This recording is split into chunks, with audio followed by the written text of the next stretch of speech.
Today, we're going to do something a little different.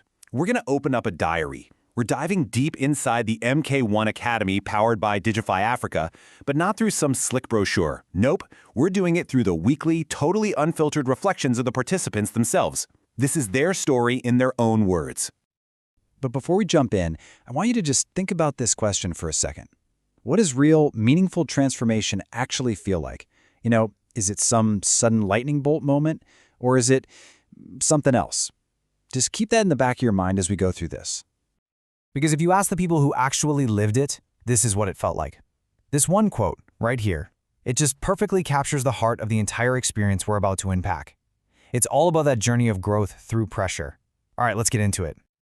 Okay, so every story has a first page, and for the MK1 Academy participants, that first page was a wild mix of excitement, a ton of nerves, and a very sudden, very real dose of reality. And this, right here, this was the first big shock to the system.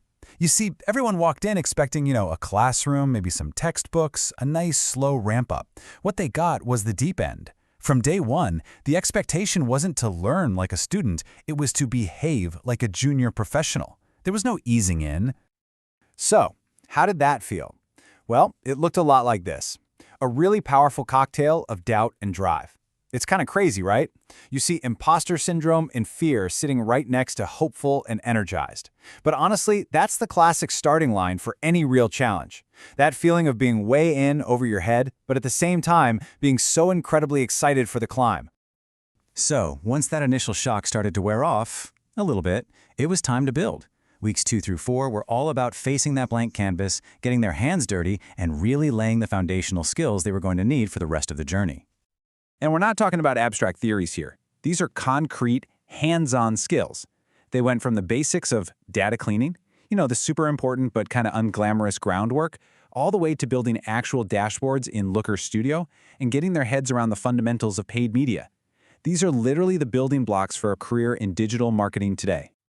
And this is where the magic starts. This is where confidence begins to build, one small win at a time.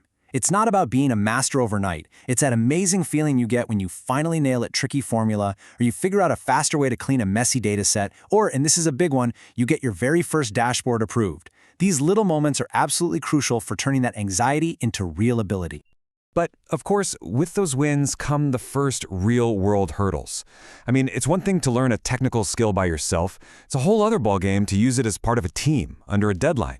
They had to figure out how to communicate, how to delegate tasks fairly, and how to walk that tightrope between moving fast and getting it right. This was their first real taste of the professional world. All right, now we enter what the participants' own journals call the messy middle. This was, by all accounts, the most demanding and honestly the most important part of the whole program. This is where the training wheels didn't just come off, they were launched into orbit. And you can feel how the pressure just starts to build, layer by layer. First up, the deadlines. They got way tighter. That comfortable pace from the first few weeks? Gone. Replaced by the real urgency of agency life.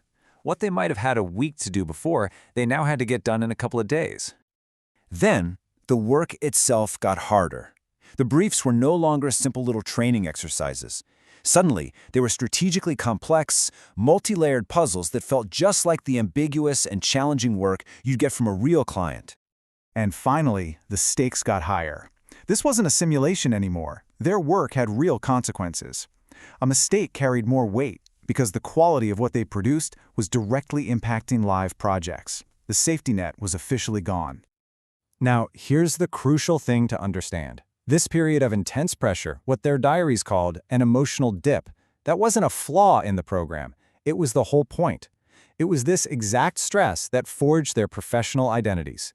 It forced them to adapt and grow in ways they never would have in a comfortable classroom. And you know what happens after you survive that kind of pressure? The breakthrough. This next phase is where all that grinding through the messy middle really started to pay off, and you see it bloom into this incredible new sense of capability and confidence. This quote, straight from a participant's journal, it just says everything. It's so simple, so direct, and so powerful. That imposter syndrome that was haunting them in the early weeks, it was finally being replaced by a quiet, earned confidence. They weren't just hoping they could do it anymore, they knew they could. You can literally see that entire journey mapped out right here. It's such a clear progression. You start with that anxious but hopeful energy, then you go through the trial by fire of being stretched and challenged, and you finally arrive at this place of being genuinely confident and capable. This curve is the whole story in one image. And this right here was the turning point. The whole dynamic shifted. The mentors weren't just teaching them anymore. Now, the participants were the ones independently executing, solving the problems, and applying everything they learned. They went from being students to being true practitioners. So, as the program started to wind down, the focus shifted one last time. It went from just doing the work to really reflecting on the whole journey and figuring out, okay, what does all this mean for my future? In their final reports, 4 big themes just kept popping up. First, a deep, real sense of pride in what they'd accomplished. Second, an honest admission of just how tired they were after such an intense push. Third, this powerful new clarity about where they wanted to go in their careers. And finally, just overwhelming gratitude for the mentorship that made it all happen. And that clarity wasn't just some vague feeling. It was specific. You can see it right here. The experience helped them figure out their own unique strengths. Some folks fell in love with the hard numbers of analytics. Others found their calling in the big picture thinking of strategy. And others gravitated towards the creativity of content and UX. They didn't just learn a bunch of skills, they found out where they truly belong. Which, brings us right back to where we started. So, what did transformation feel like? Well, it felt intense, but it was rewarding. It was incredibly fast-paced, but it was transformative. It was technically challenging, but it was also empowering. And yeah, it was stressful sometimes, but it was never, ever without support. That is the definition of growth. The participants of the MK1 Academy walked in uncertain and walked out as confident, capable professionals who knew exactly where they were headed. They were given a blank canvas, and they wrote their own story. So the only question left to ask is, what will yours be?